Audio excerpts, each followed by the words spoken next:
قرآن مجید فرقان حمید کے دوسرے پارے میں جو پہلے دو رکوع ہیں ان کے اندر دو مضامین اللہ کریم نے بیان فرمائے ہیں۔ سب سے پہلے تو تبدیلی قبلہ کی بات ارشاد فرمائی گئی ہے۔ اہل یہود یہ طعنہ دیتے تھے کہ دین نیا لے آئے ہیں لیکن قبلہ وہی ہمارے والا پرانا ہے، تو نبی کریم علیہ السلام نے مدینہ منورہ میں بھی 16-17 مہینے بیت المقدس کی طرف منہ کر کے نماز ادا فرمائی۔ ایک دن ظہر کی نماز حضور پڑھا رہے تھے تو دل میں خیال آیا کہ اللہ کبھی قبلہ تبدیل ہو جائے۔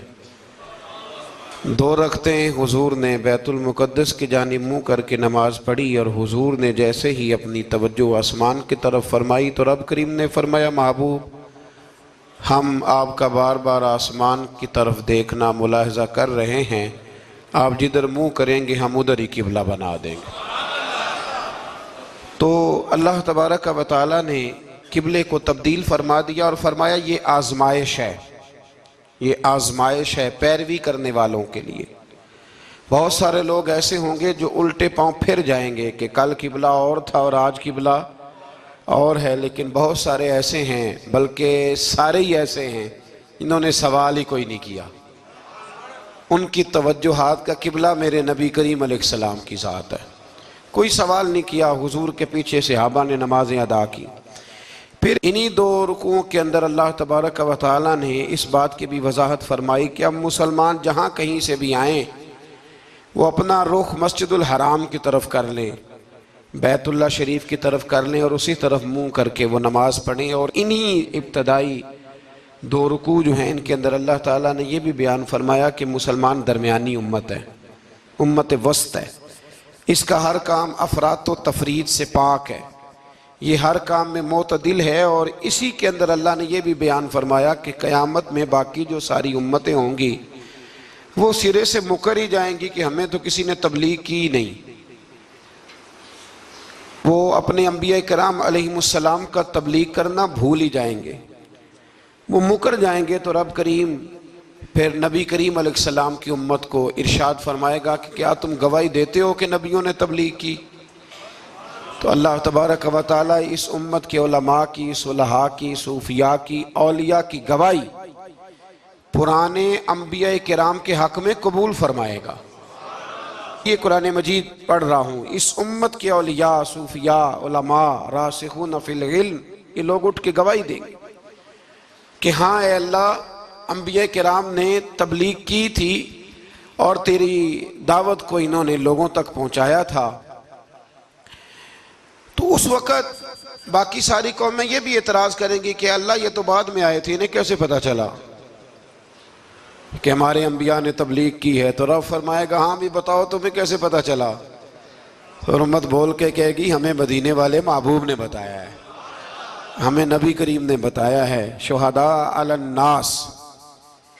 تو امت گواہی دے گی وَيَكُونَ الرَّسُولُ عَلَيْكُمْ شَهِيدًا، اور فرمایا پھر میرے رسول اپنی امت پر گواہی دیں گے، پھر نبی کریم علیہ السلام امت پر گواہی دیں گے، اور اس طرح اس امت کی گواہی اللہ تبارک و تعالیٰ قبول فرما کے باقی سارے انبیاء کرام علیہ السلام کے تشریف لانے کو قبول فرمائے گا، اور اس گواہی کو منظور کر کے اب امتوں پر حد جاری کی جائے گی کہ تمہیں تبلیغ کی گئی تھی، پھر تم نے اس بات کو قبول کیوں نہ کیا۔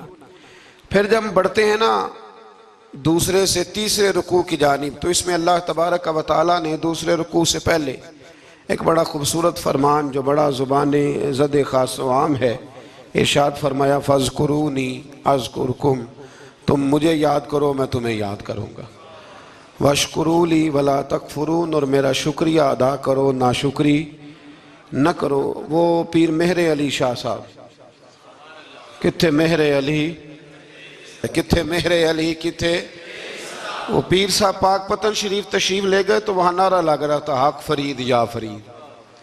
کچھ لوگ ہوتے ہیں نا فٹافٹ اعتراض کرتے ہیں، تو ایک صاحب نے پیر صاحب سے کہا یہ کیا نعرہ لگ رہا ہے؟ تو آپ فرمانے لگے یہ قرآن سچا ہو رہا ہے۔ کہا کیا مطلب؟ فرمایا اللہ کا وعدہ ہے تم میرا ذکر کرو میں تمہارے چرچے کرا دوں گا۔ تو فرمایا فرید الدین نے ساری زندگی رب رب کیا ہے، اب ان کے جانے کے بعد اللہ فرید فرید کروا رہا ہے۔ تو اس سے آگے جب ہم چلتے ہیں دوسرے سے تیسرے رکوع میں تو بڑی معروف آیات، یا ایھا الذین آمنوا استعینوا بالصبر والصلاۃ ان اللہ مع الصابرین، صبر کا حکم دیا گیا، اور جو صبر کرے اس کو اللہ نے اپنی معیت کی بشارت سنائی۔ پھر جو اس کے رستے میں قتل ہو جائیں انہیں مردہ کہنے سے منع کیا۔ پھر فرمایا تمہیں مشقت جھیلنی پڑے گی، تمہیں آزمایا جائے گا، تمہیں بھوک سے، پھلوں اور جانوں کی کمی سے، خوف سے آزمایا جائے گا، اور پھر جو صبر کرے گا فرمایا اسے اللہ تعالیٰ بشارت بھی عطا فرمائے گا، اور اس پر رب کریم اپنی رحمتوں کا نزول بھی فرمائے گا، اور فرمایا یہی وہ لوگ ہیں ہم المہتدون، جن کو صبر کرنا آتا ہے، جن میں حوصلہ ہے، جن میں تحمل مزاجی ہے۔ فرمایا یہی وہ لوگ ہیں جو اپنے رب کی طرف سے ہدایت پر ہیں۔ اصل ہدایت اس آدمی کے پاس ہے جس میں پھر کوئی صبر بھی ہے، کوئی حوصلہ بھی ہے، کوئی سکون بھی ہے۔ پھر اس سے آگے جب ہم بڑھتے ہیں تو اللہ تبارک و تعالیٰ نے تھوڑے سے مسائل حج بیان فرمائے۔ پھر اس سے آگے جا کے اللہ تبارک و تعالیٰ نے اپنے رب ہونے کی کچھ نشانیاں، کچھ علامتیں بیان فرمائیں، اور وہ والی علامتیں بیان فرمائیں جو انسانی شعور کے مطابق ہیں، جن کو انسان روز دیکھتا ہے۔ فرمایا زمین آسمان کے پیدا کرنے میں اور رات اور دن کے اختلاف ہونے میں، کہ جب رات ہوتی ہے تو دن نہیں ہوتا، اور جب دن ہوتا ہے تو پھر رات نہیں ہوتی۔ اور فرمایا یہ جو منوں ٹنوں وزن لے کے دریا اور کشتی سمندر میں چلتی ہے، فرمایا اس میں، اور جب ہم آسمان سے پانی برسا کر زمین سے پھل اگاتے ہیں تو یہ ساری چیزیں دیکھ کے سمجھ جاؤ یہ خود نہیں بنی، انہیں کوئی بنانے والا ہے، انہیں کوئی بنانے والا ہے۔ ان آیات کے اندر اللہ تبارک و تعالیٰ نے اپنے ہونے کی علامتیں بیان کی، اور پھر اسی مضمون میں آگے جل کے فرمایا کہ جب میرے بندے میری یہ نشانیاں دیکھتے ہیں تو والذین آمنوا اشد حبا للہ، پھر ایمان والے اپنے رب سے شدید محبت کرتے ہیں، پھر وہ اپنے رب سے شدید محبت کرتے ہیں۔ اور پھر اللہ تعالیٰ نے اسی رکوع میں آگے جا کے ارشاد فرمایا کہ بنایا سارا کچھ تمہارے لیے ہے، بنایا سارا کچھ، یہ چوتھے سے پانچواں رکوع آپ دیکھیں گے، فرمایا بنایا سارا کچھ تمہارے لیے ہے، پر تم نے وہ کھانا ہے جس کے کھانے کی تمہیں اجازت دی گئی ہے، حلالا طیبا، پاکیزہ چیز، سارا کچھ تمہارے لیے ہے، پر جس کی اجازت ملے تم نے وہی۔ کچھ چیزوں کی یہاں کھانے کی ممانعت ہے، لیکن جنت میں وہ چیزیں کھانے کی اجازت ہوگی۔ تو فرمایا تم حلال اور طیب چیز کھاؤ، شیطان تو تمہیں بے حیائی کا اور برائی کا حکم دیتا ہے، لیکن تم اس طرف آؤ جس چیز کا تمہارا رب تمہیں حکم ارشاد فرماتا ہے۔ پھر اللہ تبارک و تعالیٰ نے اسی پارے کے اندر، انہی آیات مقدسہ کے اندر، چوتھے سے پانچویں رکوع میں 4 ان چیزوں کا بیان فرمایا جو قطعی طور پر حرام ہے۔ 4 وہ چیزیں جو قطعاً حرام ہیں، ان میں سب سے پہلے ارشاد فرمایا کہ مردار، جو جانور ذبح نہ کیا جائے اور بغیر ذبح کے مر جائے وہ کھانا حرام ہے۔ پھر ارشاد فرمایا بہتا ہوا خون، یہ بھی حرام ہے۔ اب آپ کہیں گے وہ تو خون لگتا ہے روز لوگوں کو،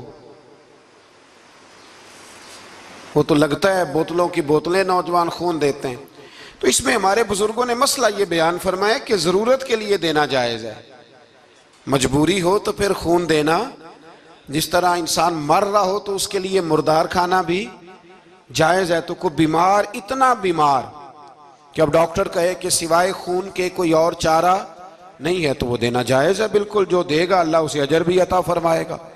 تو اسی طرح تیسرے نمبر پر سور کا گوشت، یہ بھی قطعاً حرام ہے، کوئی ایسی صورت ہی نہیں کہ جو اس کو جائز کیا جا سکے۔ اور پھر اللہ تبارک و تعالیٰ نے اسی آیت میں اس کا بھی ذکر فرمایا جس پر لوگ عقیدے کے لحاظ سے بڑا دھوکہ دیتے ہیں۔ فرمایا وما اہل بہ لغیر اللہ، اور وہ جس پر وقت ذبح غیر اللہ کا نام لیا جائے، جس پر وقت ذبح، جس پر غیر اللہ کا نام لیا جائے وہ جانور بھی حلال ہے۔ اس آیہ مبارکہ کو سامنے رکھ کے بڑا الجھاؤ پیدا کیا جاتا ہے، جس پر غیر کا نام آ گیا وہ حرام ہو گیا، لہذا کسی نے کہہ دیا کہ یہ بکرا غوث اعظم کے نام کا رکھا ہے تو یہ حرام ہے، اور کسی نے کہا کہ یہ میں نے 11ویں شریف کے لیے دمبا رکھا ہے قربانی، حضور غوث اعظم کے سال ثواب کے لیے دوں گا تو یہ درست نہیں۔ تو بھئی یاد رکھو وقت ذبح، یہاں تمام مفسرین نے یہی لکھا ہے کہ وقت ذبح کسی اور کا نام لیا تو پھر وہ حرام۔ دیکھیں نا، کسی بندے نے اگر کہہ دیا کہ یہ دمبا زید کا ہے، 4-5 دمبے بکرے گھوم رہے تھے، کسی نے کہہ دیا زید کا ہے، یہ بکر کا ہے، یہ عمر کا ہے، یہ سعد کا ہے، اب کیا یہ لفظ کہنے سے وہ حرام ہو جائے گا؟ روز کہتے ہو کہ نہیں کہتے؟ تو عجیب فلسفہ ہے نا لوگوں کا۔ اگر آپ نے کہہ دیا غوث پاک کے سال ثواب کے لیے ہے تو پھر وہ حرام ہو گیا جی۔ تو اگر یہ کہا جائے کہ میں نے بیٹے کے عقیقے کے لیے رکھا ہے، پھر بھائی اگر ولیمے کے لیے رکھا ہو تو وہ تو کہہ رہا ہے میں نے بیٹے کے لیے رکھا ہوا ہے، حالانکہ بکرا تو اللہ کے نام کا ہے۔ تو بلا وجہ لوگ اس میں ایسی چیزیں پیدا کرتے ہیں۔ تو اس کو سمجھ لیں، یہ قرآن مجید کی آیت نمبر 173 ہے، جس میں اللہ تبارک و تعالیٰ نے بڑی وضاحت کے ساتھ ان چیزوں کا ذکر فرمایا جن کا کھانا بالکل ناجائز ہے۔ تو وہ 4 چیزیں آپ کی سمجھ میں آ گئی جی۔ سب سے پہلے مردار، پھر بہتا ہوا خون، پھر سور کا گوشت، اور چوتھے نمبر پہ وہ جانور جس پر وقت ذبح کرتے وقت کہا جاتا ہے نا بسم اللہ ہے۔ ہاں، اب مرغا خریدنے جاؤ گے نا تو اس سے کہنا ذرا اونچا پڑے۔ میں نے ایک سے پوچھا، میں نے کہا تو تکبیر ہی نہیں پڑھتا؟ کہتا میں نے پکی پڑھ کے چھری پہ پھونک لی ہے۔ تو میں نے کہا یہ کون سا نیا دین نکلا ہے؟ کہتا چھری پہ پھونک لی ہے تو اب پکی ہو گئی چھری۔ تو میں نے کہا چھری کے ساتھ اگر کسی نے پیاز کاٹ لیا تو پھر تیری پھونک کا کیا بنے گا؟ تو وہ تو گئی نا جی۔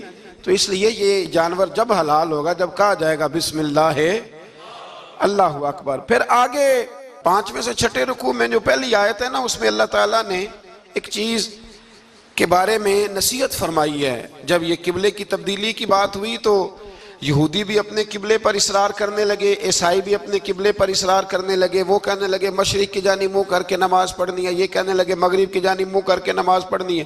تو اللہ کریم نے فرمایا یہ تو نیکی نہیں کہ منہ مشرق کی جانب کرو یا مغرب کی جانب کرو۔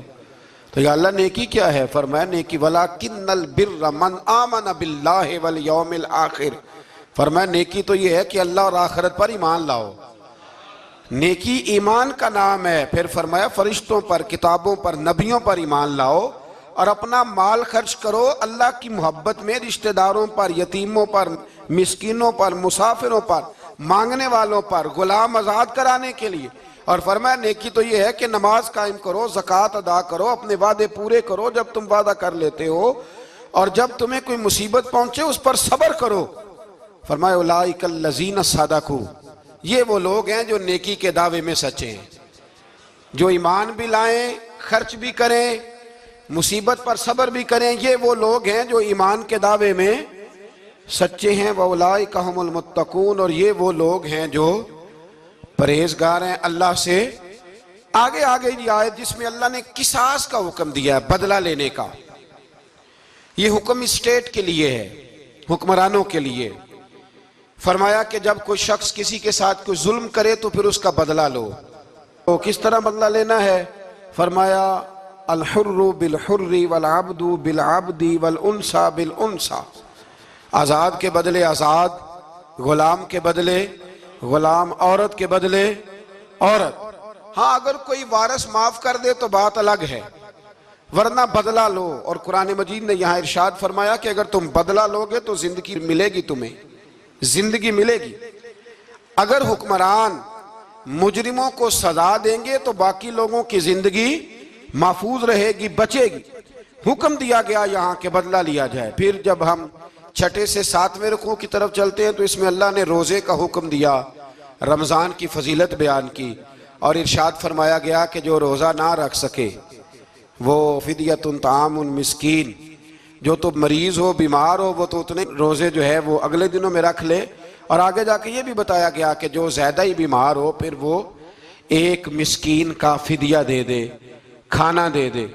پھر اسی آیہ کریمہ میں رب کریم نے فرمایا اگر تم مجھ سے دعا مانگو گے اسی رکوع میں تو فرمایا میں تمہاری دعاؤں کو بھی ضرور قبول کروں گا۔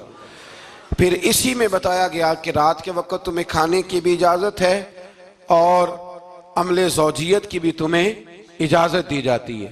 اسی طریقے سے پھر آگے اللہ تبارک و تعالیٰ نے حج کے مہینوں کے بارے میں علامتیں ارشاد فرمائیں اور مسائل حج کچھ آگے جا کے بیان کیے. اور ایک اور غلط رسم لوگ رسمیں بنا لیتے ہیں نا، ایک اور رسم تھی کہ یہودی اور عیسائی جب حج کرتے تھے نا احرام باندھ لیتے تھے، پھر دروازے سے گھر میں داخل نہیں ہوتے تھے، اوپر سے چھلانگ لگا کے کہ اب ہم پاک ہو گئے.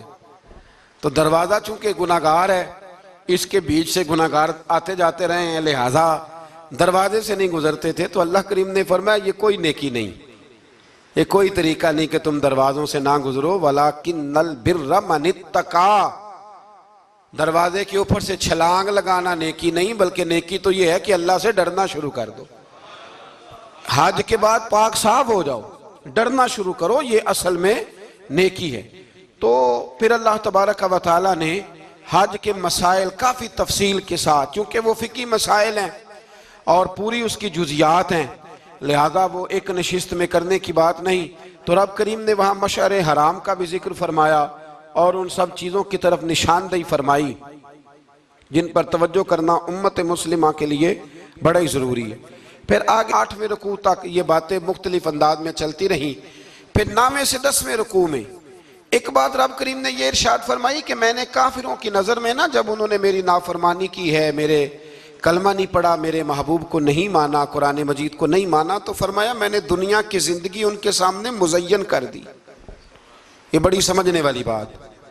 فرمایا زُيِّنَ لِلَّذِينَ كَفَرُوا، وہ جنہوں نے کفر کیا تھا نا ان کے لیے زینت دے دی. کسے؟ حیات الدنیا، دنیا کی زندگی کو اللہ نے نا ان کے لیے حسین کر دی. انہیں بڑے اچھے لگتے ہیں، یہ میری جائیداد ہے، یہ میرا باغ ہے، او میری حویلی ہے، یہ سارے میرے جناب بنگلے. فرمایا یہ چیزیں ہم نے کافروں کی نظر میں پھر پیاری کر دی. سمجھیے گا بات، یہ کافر کا طریقہ ہے کہ وہ دنیا داری کا مال دیکھتا ہے تو اس کی آنکھیں کھل جاتی ہیں، بڑا راضی ہوتا ہے. مومن کا یہ طریقہ، مومن کس بات پہ راضی ہوتا ہے؟ اللہ تبارک و تعالیٰ کی رضا پہ مومن راضی ہوتا ہے. اس چیز کو اللہ کریم نے یہاں بیان فرمایا. پھر اس سے آگے جو حرمت والے مہینے ہیں ان مہینوں کا ذکر کیا گیا. پھر اللہ تبارک و تعالیٰ نے جوے اور شراب کو حرام قرار دیا. 219 نمبر آیت ہے، اسی رکوع میں اللہ تبارک و تعالیٰ نے اس کا بھی تذکرہ فرمایا. یہ تفصیل کے ساتھ تذکرے جاری رہے. پھر اسی طرح عورتوں کے جو حیض و نفاس کے مسائل ہیں ان کو بھی اللہ تبارک و تعالیٰ نے اسی پارے کے اندر بیان فرمایا. کچھ طلاق کے مسائل بھی اللہ کریم نے اسی پارے 9ویں رکوع سے آگے جا کے ان ساری چیزوں کو اللہ کریم نے بیان فرمایا. اور پھر یہ بھی ارشاد فرمایا حیض و نفاس مسائل اور طلاق، ان ساری چیزوں کو بیان کرنے کے بعد فرمایا کہ ان کے مسائل گویا سیکھ لو، اس پر عمل کرو. اور فرمایا تلک حدود اللہ، یہ اللہ کی حدیں ہیں، فلا تعتدوہا، اللہ کی حدوں سے آگے نہ گزرنا. یہ وہ باؤنڈری ہے جو اللہ نے بنائی ہے، یہ حکم وہ ہیں جو رب نے دیے ہیں، تو ان سے آگے نہ جانا. تو بالتفصیل ان ساری چیزوں کا یہاں بیان فرمایا گیا. اور وہ مسائل جو بڑی تیزی سے لوگ الجھا دیتے ہیں ان کا بھی اللہ کریم نے یہاں ذکر فرمایا.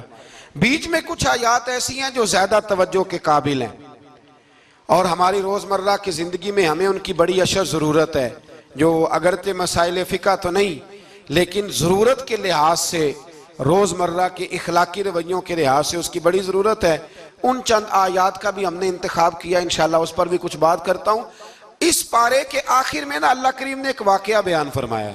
اس میں اللہ تبارک و تعالیٰ نے نا بنی اسرائیل کا ایک واقعہ بڑی تفصیل کے ساتھ، اور وہ اس پارے کے اختتام پر عقیدے کے لحاظ سے، نظریے کے لحاظ سے، سمجھنے کے لحاظ سے بڑی اہم چیز ہے، اس پر ضرور غور فرمائیں. وہ یہ ہوا کہ بنی اسرائیل کے اندر ہمیشہ ایسے ہوتا تھا کہ اللہ تبارک و تعالیٰ ایک پیغمبر اور ایک بادشاہ، بنی اسرائیل کے اندر ہمیشہ نبی اور بادشاہ موجود رہتے تھے. ایک وقت ایسا آیا کہ بنی اسرائیل میں کوئی نبی نہیں تھے، اور بنی اسرائیل کا جو اپنا علاقہ تھا نا وہ ملک شام ہے. تو قوم میں عمال کا ایک قوم تھی اور بڑے سخت گیر لوگ تھے. انہوں نے بنی اسرائیل والوں کے ساتھ لڑائی کی، جہاد کیا اور انہیں ان کے علاقے سے نکال دیا. اور کچھ حضرت یوسف علیہ السلام کے زمانے میں ویسے بھی ایک بہت بڑی تعداد جا کے مصر میں آباد ہو گئی تھی۔ اب یہ ہوا کہ ان کے پاس کوئی بادشاہ نہیں ہے، یہ بار بار دعا کرتے ہیں، التجا کرتے ہیں، تو اللہ تعالیٰ نے ایک پیغمبر انہیں عطا کیے جن کے مختلف نام کتابوں میں ہیں۔ صدر الافاضل رحمۃ اللہ علیہ نے تفسیر خزائن العرفان کے اندر ان کا نام حضرت شمویل علیہ السلام لکھا ہے۔ حضرت شمویل علیہ السلام کو اللہ تعالیٰ نے نبوت عطا فرمائی، اور جب حضرت شمویل علیہ السلام اللہ کے نبی ہوئے، بنی اسرائیل والوں کو یقین آیا کہ اللہ نے الحمدللہ ہمیں ایک نبی کے جھنڈے تلے جمع کر دیا ہے، تو پھر انہوں نے کہا کہ آپ ہمارے سامنے ایک بادشاہ بھی مقرر کریں تاکہ ہم اس کی سرپرستی میں جہاد کریں۔ جب انہوں نے یہ بات کی تو اللہ تبارک و تعالیٰ نے حضرت شمویل علیہ السلام کے ذمے لگایا۔ تو ایک اس زمانے میں اللہ کے نیک بندے تھے، جناب طالوت علیہ السلام ان کا نام تھا، تو حضرت شمویل علیہ السلام نے انہیں کہا کہ اللہ کریم نے نا تمہارا بادشاہ طالوت کو بنایا ہے، ان کا نام بھی قرآن مجید نے ذکر فرمایا ہے۔ تو بنی اسرائیل کے لوگ کہنے لگے یہ تو غریب آدمی ہے، وہ بکریاں چرایا کرتے تھے لیکن علم میں بڑے پختہ تھے، وجود میں بڑے طاقتور تھے، تو کہا کہ یہ تو غریب آدمی ہے، تو ہم تو زیادہ حق رکھتے تھے کہ ہمیں بادشاہ بنایا جائے۔ تو حضرت طالوت علیہ السلام کے بادشاہ بننے کے بعد حضرت شمویل علیہ السلام نے جو بات کی، اللہ کریم نے اسے قرآن مجید میں بیان فرمایا۔ رب فرماتا ہے بسطۃ فی العلم والجسم، اسے اس لیے تمہارا بادشاہ بنایا گیا ہے کہ اسے ہم نے کشادگی دی ہے، علم میں بھی اور جسم میں بھی۔ بڑے ماشاءاللہ موٹے تازے تھے، وجود بڑا طاقتور تھا۔ کچھ موٹے تازے ہوتے ہیں پر طاقتور نہیں ہوتے، موٹے تازے بھی تھے اور طاقتور بھی تھے۔ فرمایا کہ وجود میں بھی طاقت ہے اور علم میں بھی اللہ نے انہیں وسعت عطا فرمائی۔ تو بنی اسرائیل والے کہنے لگے جی نہیں جی کوئی بندہ اور آ جائے، یہ ہمارا بہت بڑا مسئلہ ہے نا جی، ہر ایک کی مرضی کی نہ تو بات ہو سکتی ہے اور نہ ہر بندہ ہر ایک کی مرضی پر پورا۔ کہنے لگے نہیں جی کوئی اور ہونا چاہیے تھا، ہمیں کیسے پتہ چلے گا کہ اللہ نے مقرر کیا ہے؟ بڑی خاص بات ہے، اس کو سمجھیے گا، یہ سارا مضمون آپ کو ملے گا اسی پارے کے آخر میں، آپ پڑھیں گے نا جی تو یہ سارا مضمون آپ کو ملے گا، اور آپ اگر سرسری نظر سے بھی اس کا مطالعہ کریں گے نا جا کے قرآن شریف کھول کے 15ویں سے 16ویں رکوع میں، آپ خوش ہوں گے کہ آپ کتنے اچھے نظریے اور عقیدے کے ماننے والے ہیں۔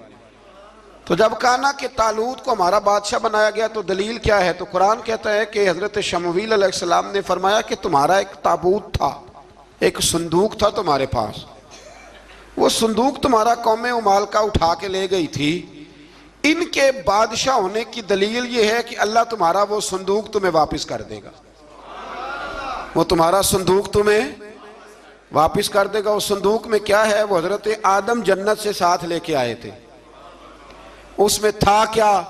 تو قرآن مجید کہتا ہے کہ اس کے اندر نا حضرت ہارون علیہ السلام اور حضرت موسیٰ علیہ السلام کے تبرکات تھے، تبرکات۔ کل میں ایک مولوی دیکھ رہا تھا بیچارہ، ایک بندہ نا مسجد نبی کے ساتھ غلاف اور شاید کوئی کفن تھا، وہ مسجد نبی کی دیواروں سے مس کر رہا تھا، تو وہ کہہ رہا تھا نہیں اس سے کیا ہوتا ہے، تبرک کوئی چیز نہیں، اچھے اعمال کی وجہ سے بندہ بخشا جائے گا۔ میں نے کہا تو مجھے ملے تو میں تجھے بخاری کھول کے دکھاؤں کہ حضرت عبد الرحمن ابن عوف جنہیں حضور نے قطعی جنتی کہا، حضور کے وجود پر کرتا دیکھ کے کہنے لگے حضور بڑا ہی سونا لگ رہا ہے، تو فرمایا تجھے چاہیے حضور مل جائے تو کیا ہی بات ہے۔ نبی پاک نے عطا کیا تو صحابہ کہنے لگے عبد الرحمن آپ کو تو ضرورت نہیں تھی، آپ کے پاس تو بڑے لباس ہیں، تو یہ کرتا حضور نے قبول کر لیا، کوئی لے کے آیا اور آپ نے مانگ لیا، تو وہ رو پڑے، کہنے لگے پہننے کے لیے نہیں مانگا، یہ حضور کے جسم سے لگ گیا ہے، میں نے کفن بنانے کے لیے مانگا ہے۔ تو کہتا ہے حضور کے تبرک میں خیر کوئی نہیں۔ اور آپ یقین کریں ان لوگوں پہ حیرانگی ہے، ہم نے بھی مرنا ہے نا جی، بڑی جلدی قبر میں جانا ہے، وقت کا کچھ پتہ نہیں، لیکن اتنے اندھے ہو کر لوگ چیزوں کو دیکھتے ہیں اور اس تیزی کے ساتھ گمراہی پھیلاتے ہیں۔ مجھے باقاعدہ کسی نے ویڈیو بھیجی اور کہنے لگا جی دیکھیں کتنی اچھی بات کر رہا ہے، لوگوں کو سمجھائیں۔ تو میں نے کہا نہیں، اس کو سمجھانے کی ضرورت ہے، اور میں نے اس کو دیکھا ہے، وہ جو لال رومال والا، میں نے دیکھا ہے وہ ڈھونڈ ڈھونڈ کے جاہلوں کو پکڑتا ہے، تلاش کرتا ہے، اور اگر کوئی مل جائے بات بتانے والا تو پھر وہ خود پکڑا جاتا ہے، اور کئی دفعہ پکڑا گیا تو نکل گیا ہے۔ اللہ تعالی ہمیں سمجھنے کی توفیق دے، ہم سیانے ہو جائیں تو یہ دور دور تک نظر نہیں آئیں گے انشاءاللہ۔ تو وہ تابوت آئے گا، بنی اسرائیل والوں سے کہا تابوت میں کیا تھا سن لو، اور یہ قرآن مجید ہے۔ آج میری ماننا یہ 15 سے 16 رکوع ضرور ہی پڑھنا کہ وہ آخر تابوت میں کیا تھا، کھولنا ذرا۔ قرآن مجید کہتا ہے کہ حضرت موسیٰ علیہ السلام اور حضرت ہارون کے تبرک تھے، تو تبرک کیا تھے؟ تمام مفسرین نے لکھا ہے کہ حضرت موسیٰ کا ایک کرتا تھا، ایک ڈنڈا تھا، جوتے تھے، اور جناب ہارون علیہ السلام کا امامہ شریف تھا، اور تورات کی کچھ تختیاں تھی۔ تو اس کا فائدہ کیا تھا؟ اس تابوت کا فائدہ یہ تھا کہ بنی اسرائیل والے جب اپنے دشمنوں سے لڑتے تھے، تابوت سامنے رکھ کے دعا مانگتے تھے، اللہ انہیں کامیابی عطا کر دیتا تھا۔ تو قوم عمالقہ کو بھی پتہ چل گیا کہ صندوق میں کچھ ہے جس کی وجہ سے یہ کامیاب ہو جاتے، وہ صندوق اٹھا کے لے گئے۔ اب ان کی کم بختی یہ، کم نصیبی یہ کہ انہوں نے جا کے اسے روڑی پہ پھینک دیا۔ جب روڑی پہ پھینکا تو ان کے اندر بیماریاں آ گئیں، وبائیں پھوٹ پڑی، مرنے لگے، وجود پھولنے لگا۔ پھر ان کے دلوں میں بات آئی کہ یہ ہم نے اس صندوق کی بے ادبی کی ہے۔ صندوق میں کیا ہے؟ تبرکات۔ ہمیں کہتے ہیں جی نالین کا نقشہ کیوں لگایا ہے؟ تمہارے تو بزرگوں کا عقیدہ ہے سر پہ رکھنے کو مل جائے اگر نقش نالے پاک حضور تو پھر کہیں گے کہ ہاں تاجدار ہم بھی ہیں۔ تو کہا کہ اس کے اندر یہ تبرکات تھے، انہیں بھی سمجھ میں آئی، تو انہوں نے نا بیل گاڑی منگائی اور وہ صندوق اٹھا کے اس کے اوپر رکھ دیا۔ اب کیا ہوا؟ قرآن کہتا ہے کہ فرشتوں نے نا اس صندوق کو وہاں سے اٹھایا۔ مفسرین نے لکھا ہے اس کا معنی یہ بھی ہو سکتا ہے کہ اس بیل گاڑی کو ڈائریکشن پہ لگایا، ادھر سے حضرت شمویل علیہ السلام نے جناب طالوت کو بادشاہ بنا دیا، اور ادھر سے وہ صندوق چل پڑا۔ کہا بھئی ہم ان کو کیسے بادشاہ مانے؟ تو فرمایا بادشاہ اس طرح مانو گے کہ تمہارا وہ صندوق آ جائے گا، اور قرآن کہتے ہیں اس صندوق میں تمہارے دلوں کا سکون ہے، اس میں تمہارے دلوں کا۔ اور بھائی ہماری تو کوشش ہوتی ہے بزرگوں سے کوئی چیز مل جائے، اللہ والوں کا کوئی تبرک ہمارے ہاتھ آ جائے۔ تو وہ صندوق آ گیا، یہ مان گئے۔ اب جہاد کرنے نکلے تو لڑنا تھا جالوت کی قوم کے ساتھ، وہ بڑا سخت آدمی تھا، 3 من سونا اس نے وجود پہ پہنا ہوتا تھا۔ اس کی قوم سے لڑنا ہے، ٹوپی بڑی تگڑی پہنی ہوتی تھی لوہے کی۔ اب کون لڑے؟ ایک نوجوان تھے جن کا نام تھا داؤد علیہ السلام، وہ بھی بکریاں چرایا کرتے تھے۔ اور جن دنوں حضرت طالوت نکلے نا اپنی قوم کو لے کر جالوت کے خلاف لڑنے، تو حضرت داؤد بھی شامل ہو گئے۔ اللہ جب کسی کو نوازتا ہے نا تو پھر خاص ہی کرم نوازی کرتا ہے۔ مفسرین نے لکھا جب یہ جا رہے تھے نا، وہاں جا رہے تھے تو رستے میں انہیں 3 پتھر مل گئے، انہوں نے وہ تینوں پتھر اٹھا لیے۔ اس زمانے میں پتھر پھینکنے کے لیے چھوٹی چھوٹی لوگوں کے پاس چیزیں ہوا کرتی تھیں، اس کو کوپھن بھی لوگ کہتے تھے، منجنیق، اس کو سامنے رکھ کے پھر بنائی گئی۔ تو آپ کے پاس بھی وہ آلہ تھا جس سے دشمن پر پتھر مارے جاتے تھے، تو آپ وہ مشین لے کر، وہ آلہ لے کر وہاں پہنچے ہوئے تھے، 3 پتھر آپ کے پاس تھے۔ آپ فرماتے ہیں اس دن میں بڑا بیمار تھا، اتنا بیمار تھا کہ میرا رنگ پیلا ہو گیا۔ اب وہ جالوت کے سامنے کوئی نہیں جاتا تھا، تو جناب طالوت کہنے لگے کہ جو جالوت کو مارے گا نا، یعنی ان کے بادشاہ کو اس قوم کے، تو میں اسے اپنی آدھی سلطنت بھی دے دوں گا اور اپنی بیٹی کا نکاح بھی اس کے ساتھ کر دوں گا۔ دیکھیں اللہ نوازتا ہے تو کس انداز میں نوازتا ہے۔ تو حضرت داؤد کہتے ہیں وہ دور کھڑا تھا تو میں نے نا 3 پتھر مارے۔ بھئی ہمت کرنا تو ہمارے ذمہ ہے کہ نہیں؟ میری ملت کا جوان کہتا ہے میں نے کرنا کرانا کچھ نہیں، یعنی اگر آپ کہیں نا کچھ کرو تو پھر وہ کوئی کام کرنے کی مطلب معاملہ۔ وہ مجھے کل ایک سنگی کہہ رہے تھے، کہنے لگے جی اللہ کے فضل سے کچھ بھی نہیں کرنا پڑا، مرشد نے نظر کر دی۔ میں کہا میں ملن گے تو میں انہوں نے سمجھاواں گا کہ کچھ کرا کے نظر کریا کرو، کیونکہ میرے وہ دوست ہیں، میں انہیں جانتا ہوں۔ نظر میں بڑا کچھ ہوتا ہے لیکن اللہ بھی تو بندے پہ بڑی نظر رحمت کرتا ہے نا. لیکن کہتا ہے 5 نمازیں پڑھ، رمضان کے روزے رکھ، زکوٰۃ فرض ہو تو ادا کر، یہ سارے کام کر، سچ بول، دیانت داری کر، پھر میں اپنے فضل سے تجھے جنت عطا کروں. تو یہ جو رویہ ہم نے بنایا یہ درست نہیں. تو فرماتے ہیں 3 پتھر میں نے مارے، اللہ نے اتنا فضل کیا کہ وہ بھی مر گیا، اور اسے چھو کے میرے پتھر آگے بڑھے تو اس کی فوج کے 30 آدمی بھی مر گئے. 3 پتھروں سے 31 بندے اللہ نے مار دیے. فرماتے اس لیے کہ ہاتھ میرے تھے اور طاقتیں میرے رب کریم کی تھی. تو حضرت داؤد علیہ السلام کے حصے میں جناب طالوت کی صاحبزادی بھی آئیں، آدھی سلطنت بھی آئی. کافی سال حضرت طالوت حیات رہے، پھر ان کا وصال ہو گیا تو ساری سلطنت حضرت داؤد کو ملی، اور پھر اللہ تبارک و تعالیٰ نے انہیں نبوت بھی عطا فرمائی. یہ دنیا میں واحد پیغمبر ہیں جو بیک وقت نبی بھی تھے اور بادشاہ بھی تھے. اور پھر اللہ نے فضل فرمایا، انہوں نے بڑی بڑی فتوحات کی. اور پھر حضرت داؤد کے صاحبزادے کا نام حضرت سلیمان علیہ السلام، پھر ان کے صاحبزادے کا نام حضرت. تو یہ ہوا کیسے؟ یہ سارا کچھ اللہ تبارک و تعالیٰ کے فضل سے ہوا، اس کے کرم سے ہوا. اب اس واقعہ سے ہمیں کیا پتہ چلتا ہے؟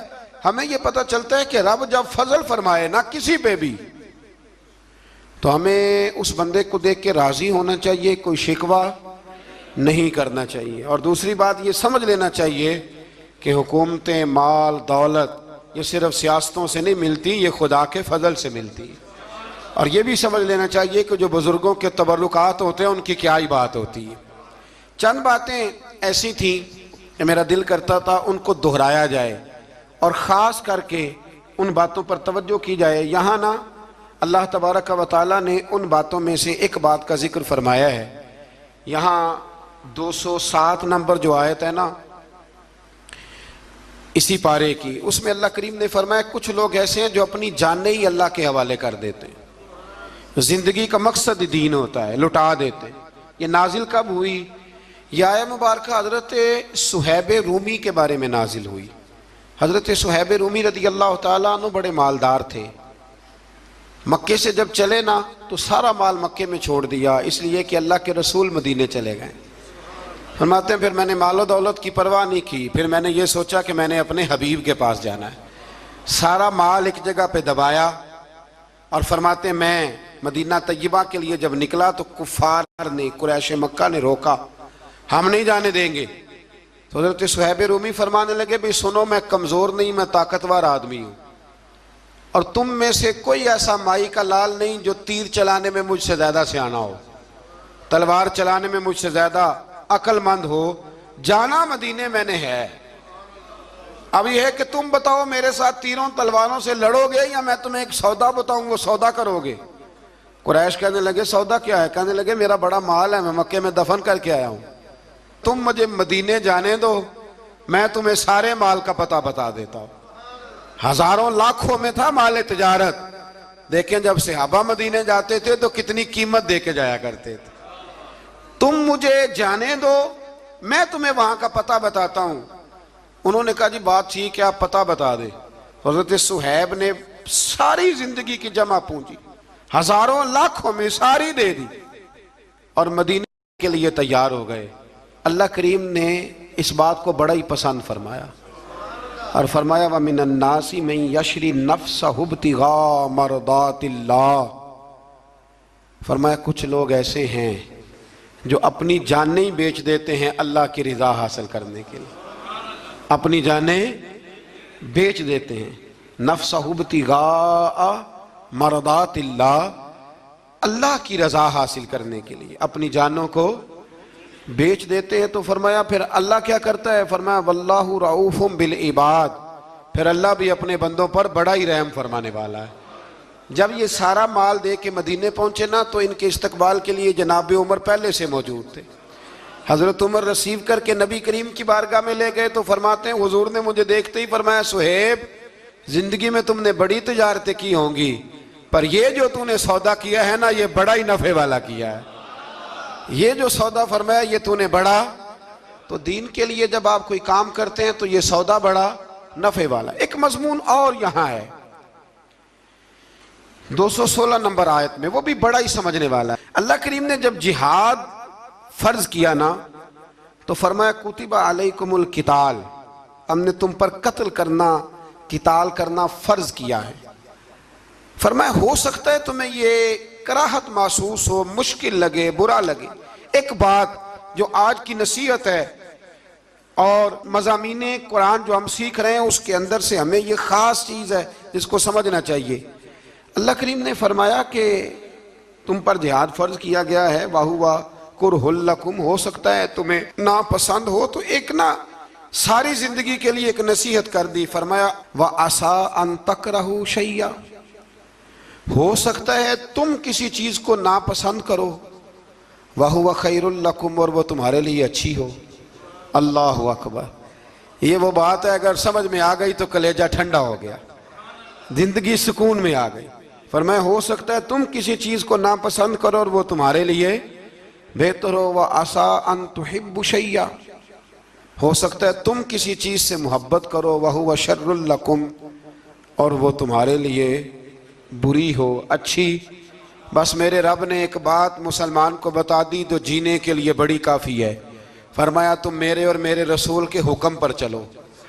کیوں؟ اس لیے کہ واللہ یعلم وانتم لا تعلمون، اللہ جانتا ہے تم نہیں جانتے۔ اللہ کے طریقوں کے مطابق، رسول اللہ کے بتائے ہوئے طریقوں کے مطابق چلو، اللہ جانتا ہے ہم جانتے نہیں۔ تو قرآن مجید کی اس نصیحت پر ضرور غور کریں۔